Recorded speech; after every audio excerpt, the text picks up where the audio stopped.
lhe instruir, eu vou lhe ensinar. Mas sabe o que mais me chama a atenção dentro da Bíblia Sagrada? Quando Paulo faz a sua primeira viagem e Paulo começa a pregar, aleluia, em Listra. Paulo começa a pregar a mensagem. Enquanto Paulo está pregando, a Bíblia Sagrada vai dizer que a louvada nome do Senhor, que a mãe, aleluia, de Timóteo, ela se converte. O nome dela chama Eunice. E a Bíblia diz que também, aleluia, a avó dele também se converte por nome de Lorde. Ela se converte ao Senhor. Então a Bíblia diz que a primeira viagem de Paulo, aleluia, a família, a mãe dele, a avó dele se converte ao Evangelho e começa a receber a palavra. A Bíblia Sagrada vai dizer, louvado é o nome, que quando Paulo ele vai, ele volta novamente na segunda viagem. Sabe quem está pregando? É Timóteo. Sabe quem está fazendo o Evangelho de Jesus crescer? É Timóteo. Quando Paulo chega, Timóteo está pregando, Timóteo está liderando, Timóteo está tomando conta do trabalho de Deus, aleluia. Então eu posso entender, louvado é o nome do Senhor Jesus Cristo, que a primeira epístola de Paulo ao Timóteo, Paulo escreve, aleluia, aos Timóteo acerca de algo muito interessante. E o que era? Era sobre a remoção das falsas doutrinas e da perseveração de culto público à liderança adequada à igreja. Então, porque bem verdade é que no tempo em que Timóteo pregava, havia muitas falsas doutrinas, havia muitos falsos profetas, mas a Bíblia Sagrada vai dizer que Paulo instruiu Timóteo, que Paulo ensinou Timóteo, aleluia, dizendo para ele: toma cuidado com os falsos profetas, porque nem todo mundo que prega é verdadeiro, nem todo mundo que prega está na igreja de Deus para pregar. E sabe que eu posso ver por aí? O diabo está querendo manchar a igreja,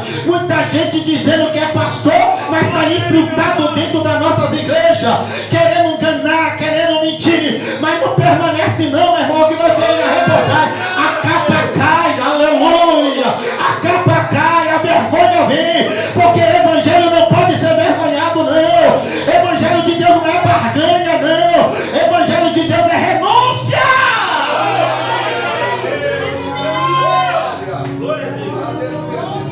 Aí me dá mais entender que Paulo, quando ele vai, retorna a sua segunda viagem, ele encontra Timóteo como membro da igreja. Aleluia. Ele encontra lá Timóteo como apenas um membro da igreja na sua segunda viagem. Mas o mais interessante é que Timóteo já tinha a presença do Espírito Santo. Então muitas vezes Deus ele quer que nós adotamos alguém na fé. Deus ele quer que nós cuidamos de alguém. Aleluia. Zelamos de alguém. Adote alguém como filho. Oh, glória. Olha aí. Instrui ele, ensina ele. Aleluia. Para que louvado é o nome, porque quando ele crescer, ele se tornar um pregador ou um cantor, ou o nome de Deus, mas aquele ali fui eu que instruí. Deus me deu a instrução para instruir ele. Assim eu posso entender que Paulo tinha orgulho de olhar para Timóteo e está dizendo: você vai longe, você vai muito bem, aleluia. Louvado é o nome do Senhor. Por isso a Bíblia Sagrada vai dizer que Paulo ele se alegra em ver Timóteo de pé, ele se alegra em ver Timóteo caminhando na presença do Senhor. E o mais interessante é, louvado é o nome do Senhor, que agora Timóteo tinha uma grande responsabilidade. E qual era a responsabilidade de Timóteo? Era, louvado, liderar a igreja de Cristo. Timóteo agora se torna um exemplo de membro da igreja.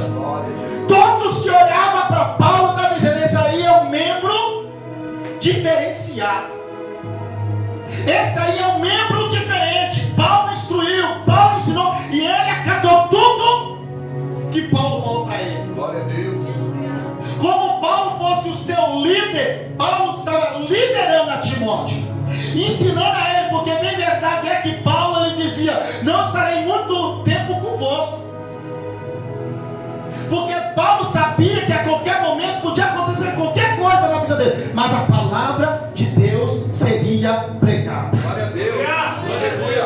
A palavra de Deus seria anunciada. A palavra de Deus seria, louvado o nome, anunciada. Então podemos entender que Paulo tinha intimidade com o Senhor. Paulo tinha compromisso com a palavra. Paulo sabia governar bem a sua casa. Paulo sabia, da mesma forma que ele governava a sua casa, ele governava também, aleluia, a casa de Deus, aleluia. E por isso que isso aí trazia muito incômodo para alguém. Aleluia. Glória. Todos aqui conhecem a história. Paulo, quando estava dentro de um navio, e Paulo sabia que não podia, não ia dar certo. E Paulo dizendo ali para os centuriões, dizia assim: ó, é melhor nós parar por aqui, porque vai vir uma grande tempestade. O negócio vai ser forte. Não tem como nós seguir à frente. Vamos parar por aqui. Aí aquele homem olha para Paulo e fala assim: Paulo, você não sabe de nada. Nós vamos seguir a Roma, nós vamos adiante. Mas Paulo, ele sabia que não ia dar certo. E eles continuam a navegação.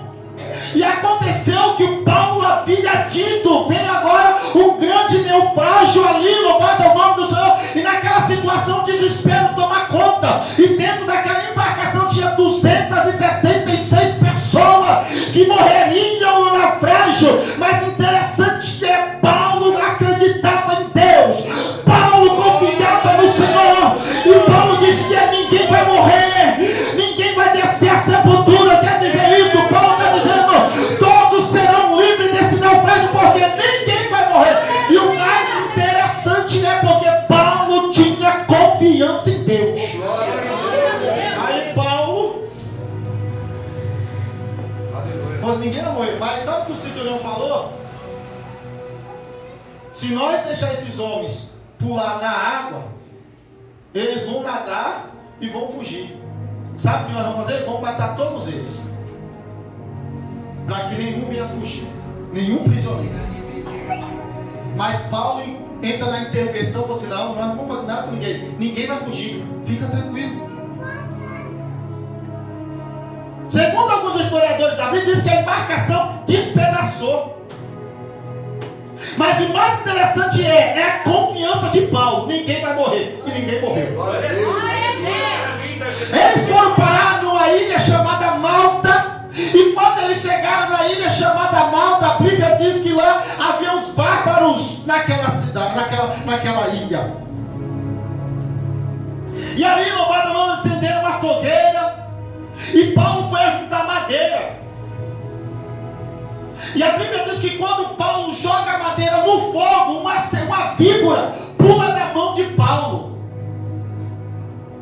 e fica grudado na mão de Paulo. Os bárbaros olham, aqueles homens olham e falam assim: eita, esse homem, ele é um assassino, ele é um homicida, já que ele não morreu na embarcação, foi livre do naufrágio, ele vai morrer porque a mão dele vai inchar e logo ele vai cair como morto. Oh glória! Mas sabe o que mais interessante me chama a atenção? Que o texto vai dizer: de repente sobreveio. Oh glória! Glória a Deus! Algo que ninguém esperava. Enquanto eles esperavam Paulo morrer, Paulo agora é louvado, ele tem motivo de estar ali em pé, vivo, a mão não inchou, o veneno não o matou. Sabe por quê? Porque Deus não permitiu Paulo morrer naquele momento, porque ele continuaria pregando o Evangelho de Cristo. Louvado é o nome do Senhor Jesus Cristo. Então, enquanto os bárbaros esperavam Paulo morrer, a Bíblia diz de repente, ou quer dizer, veio de repente de Deus. Enquanto eles pensavam que Paulo ia morrer, o Senhor chegou primeiro, aleluia, e fez um milagre. O veneno não matou Paulo. Oh glória! Então vim dizer nesta noite de hoje, enquanto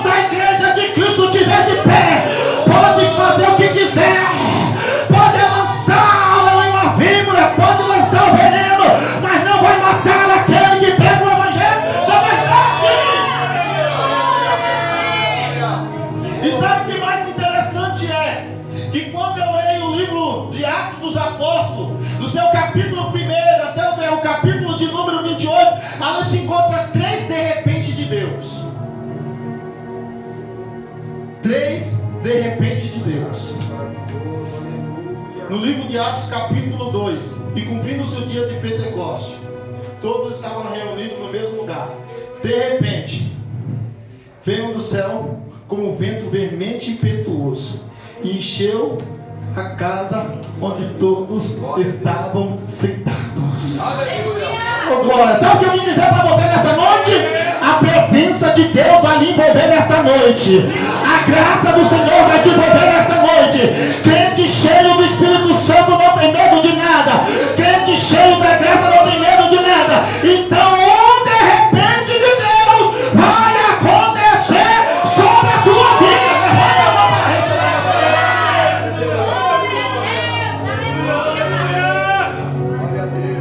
Aí interessante é